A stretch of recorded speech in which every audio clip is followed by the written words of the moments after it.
بس لابس سجة القدم والعساسة، قفا بيكتبر وانا معه معتاس، اطرد ورا رزقي بعزمه وشرسه. احيانا كل الطرح يجلب لي عماس، واحيانا اقول اهم شيء الوناسه، مع ان حلمي فرخة تطرد الياس، من هالفقر يرحل وينزع لباسه. املك بها طيب وشهره ونوماس، مال عليه يشددون الحراسه، فرخه ولكن طبعها طبع قرناس، يبغى لها عود خبير وسياسه. قبل المزاد وقبل يطلع له قياس، يطمع بها الوحش بفرسه، سنين واجد من طرح مثله اجناس، حتى الهالة راع المقاسه بقياسه.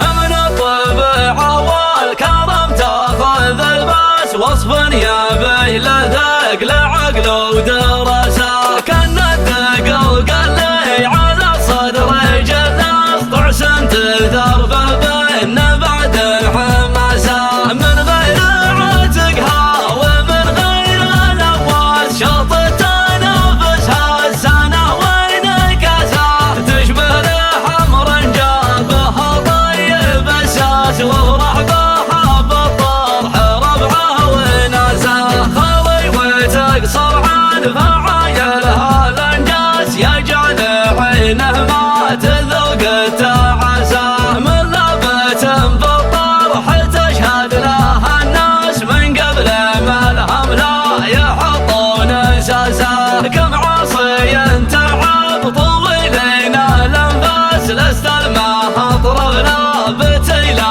نفاسه. عيال الغنم يوم الارياق يباس، حطوا لهم مجد صعيب مراسه، له قليل الاجل يحصر بقطاس، لو اجحدها للردا والخساسه.